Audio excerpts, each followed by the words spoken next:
I'd like to propose examining that topic from three angles: looking around, looking back, and looking forward.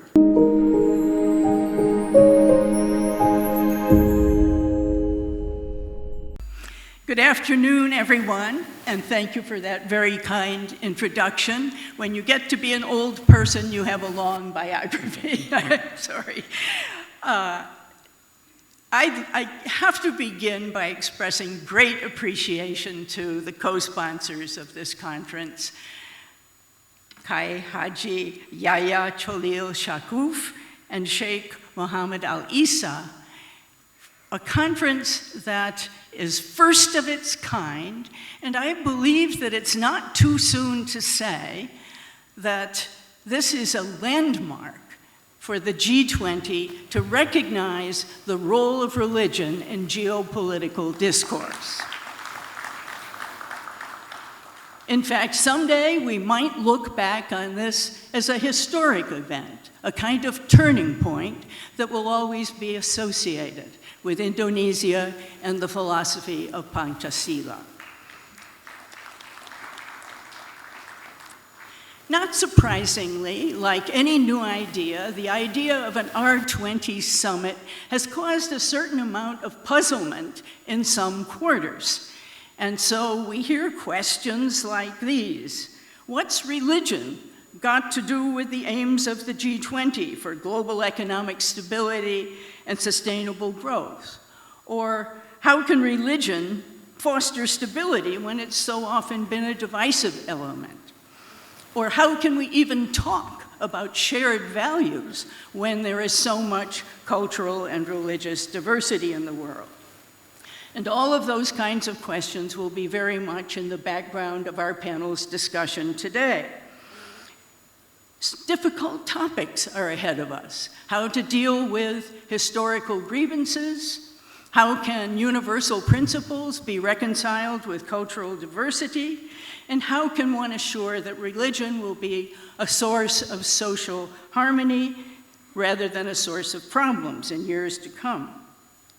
Now, since I've been asked to offer a few thoughts about the challenge of identifying shared values, I'd like to propose examining that topic from three angles: looking around, looking back, and looking forward. And by looking around, I simply mean trying to take stock of the obstacles that confront any effort to identify and affirm shared values. By looking back, I mean asking if there's anything that we might learn from a similar effort that was undertaken 75 years ago in the early days of the United Nations.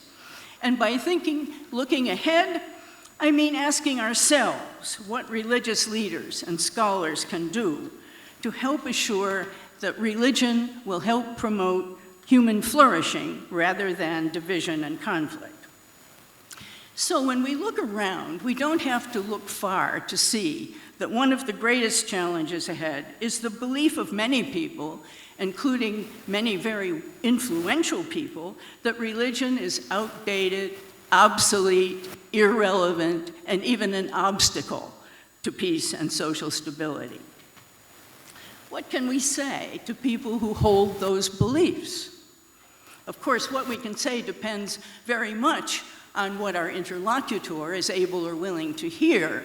But I would like to suggest that one way to get the attention of at least some international policymakers might be to point out to them that every single one of the goals of the G20, every one of its aspirations, is currently threatened by a grave environmental crisis.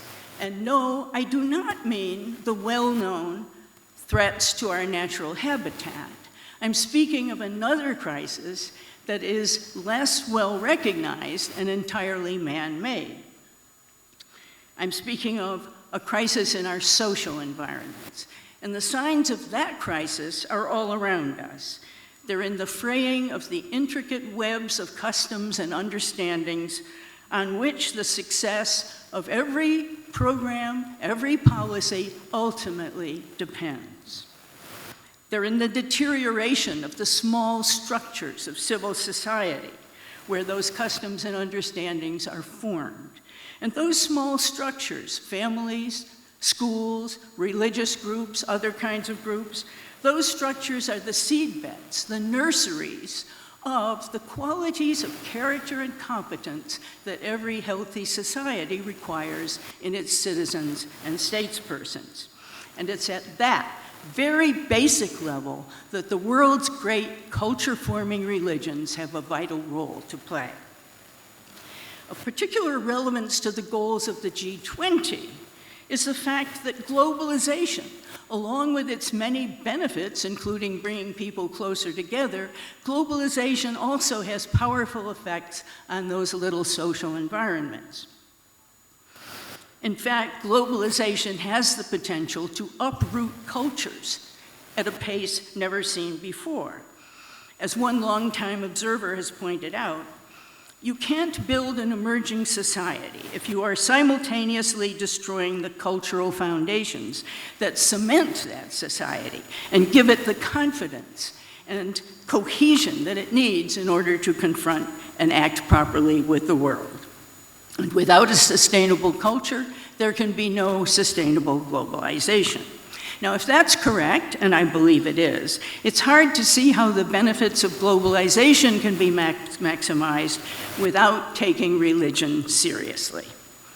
But in most discussions of international policy, we hear a great deal about the negative effects of religion and very little about the important ways in which the world's religions have contributed to the maintenance of healthy societies and cultures. Of course, religion isn't the only element to be considered, but it is such a major force that one cannot simply ignore it. And that is why the G20 was wise to take religion seriously. As Pope Francis once put it, humanity has been too slow to recognize that social environments, like natural environments, are at risk and need protection. And that's why our first topic this afternoon, the quest for shared civilizational values, this topic has acquired new urgency in our increasingly interdependent and yet conflict-ridden world. Interestingly, the last time that a multinational group paid attention to this question of shared values was many years ago, when the newly formed United Nations decided to respond to calls for some kind of international document involving human rights. And so as we approach the question of shared values today, it might be interesting to take just a brief look at what we might learn from that previous experience. Back then, the idea, this is right after World War II, the idea of shared values was considered ridiculous by the self-styled realists of the day and by many prominent anthropologists who were more interested in the differences among people than in what makes us all part of a human family. But fortunately for posterity, the UN decided to go ahead anyway, and the result was a historic political achievement. It was the approval of the Universal Declaration of Human Rights in 1948 without a single dissenting vote. And the UN in those days was already impressively multicultural, although, of course, imperfectly so, largely by not yet including the many countries that were still under colonial rule and in the global south. At the time, though, the commission that was assigned to draft the Universal Declaration of Human Rights was also impressively multicultural. And I'd just like to honor a few of the names of the leading members. China's Peng Chun-zhang was not only a gifted diplomat, but a respected educator and philosopher. India's Hansa Mehta was a pioneering feminist and social activist, and she was the one who pressed for equality between men and women in the Universal Declaration. Chile's Hernan Santa Cruz was a great advocate for the social and economic rights. Lebanon's Charles Malik at the time was the chief spokesman for the Arab League in the early UN. all through the Palestinian crisis. French jurist René Cassin put the stylistic touches on the document, and American Eleanor Roosevelt was the chairperson. Now, the Declaration itself was not a legally binding document, but what made it a historic achievement was that it was an official consensus that some things are so terrible that no one, or virtually no one, will openly approve them or admit they approve them. And some things are so good that virtually no one will openly oppose them or admit they oppose them. But today, that consensus is faltering. Memories of the terrible wars of the early part of the 20th century are fading, and the ethnic strife and conflicts that have followed, regional and ethnic strife and conflicts, have impaired the sense of a single human family. Some powerful countries are contesting the very idea of universal rights in the name of economics, national security, or economic necessity. Some Western groups are using the language of human rights to promote ideas that are not widely accepted in other parts of the world, and often not even in their own countries. The time seems right, therefore, for a new and even more broad-based effort to identify and affirm shared civilizational values. And as this R20 takes up that challenge, it might be helpful to recall two conclusions that were reached by the framers of the UDHR. One was that the number of principles that people of vastly different cultures will recognize as universal is relatively modest. Not everything can be a universal human right. And second, that universality of principles does not mean uniformity in their application. I think that is a point where it's a place where the world religions have something to teach international policymakers, especially the kind of policymakers that prefer top-down solutions to problems. The world's religions have always understood, better than international policymakers, that a common set of principles can be brought to life, and indeed can only be brought to life, in different societies in a legitimate variety of ways, so long as no core principle is completely ignored. But here's the problem. It's one thing to identify shared principles, and quite another to bring those principles to life in concrete situations. And that's the real challenge. Which brings us to looking forward, to the possible role of religions in promoting an international order grounded in shared civilizational values. There's no doubt that religious leaders will be essential to maximizing the beneficial effects of religion and countering its negative effects. But it must be admitted, and that's why we're all here at this particular session, it must be admitted that there are formidable obstacles to that effort. And one of them involves some business that a UN study group had to leave unfinished 75 years ago when this group of philosophers was asked by UNESCO to look into whether there really were any values that could be said to be universal. And they solicited the views of religious leaders and political figures around the world, and they reported, yes, there are some practical ideas about decent human conduct that are indeed widely shared. But then they added an important warning.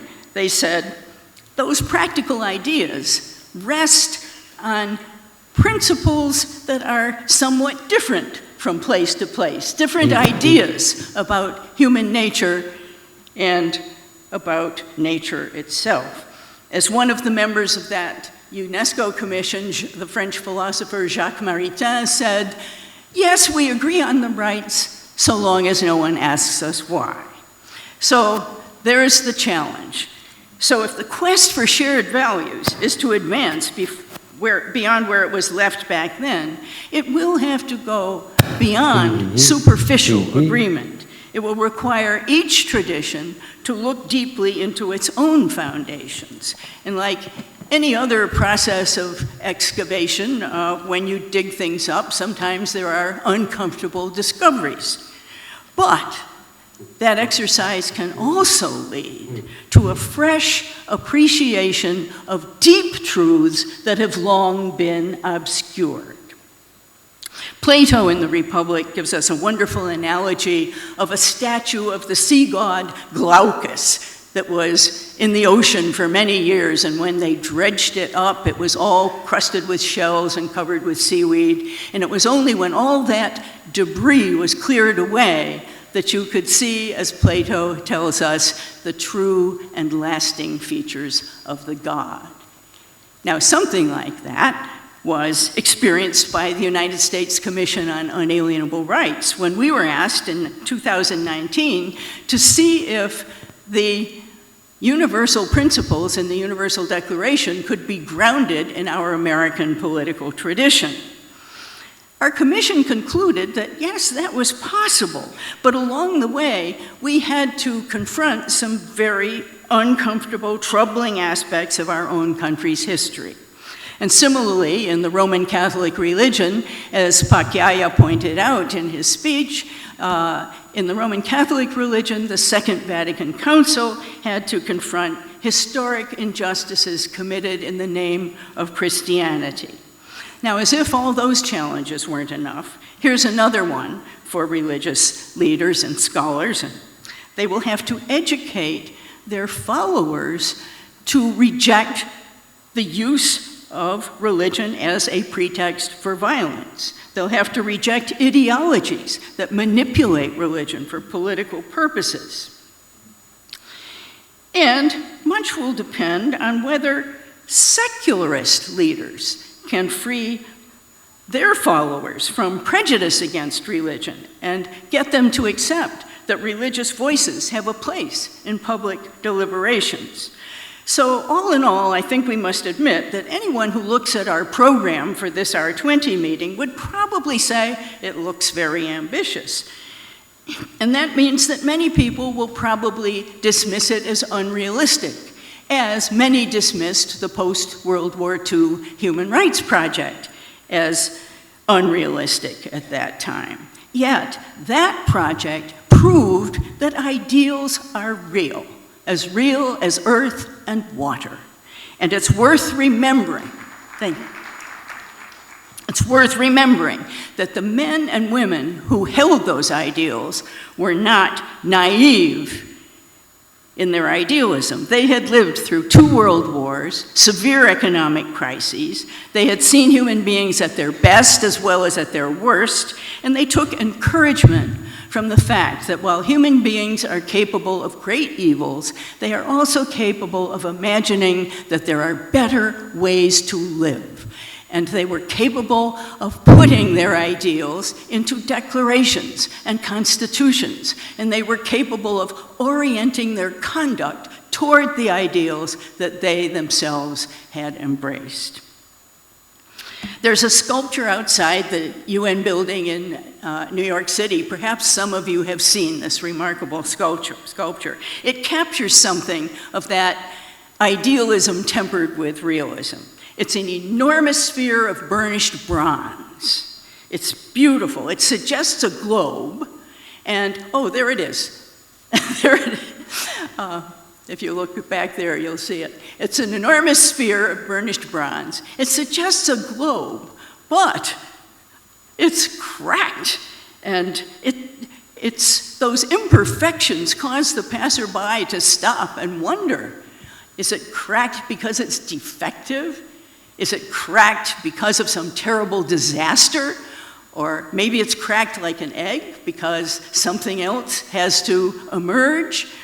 And perhaps all of those things. But when you look into the cracks, you see that another brightly shining sphere is coming along, but that one is cracked too. Yet, there's a tremendous sense of potency, of dynamism, and of emergent possibilities.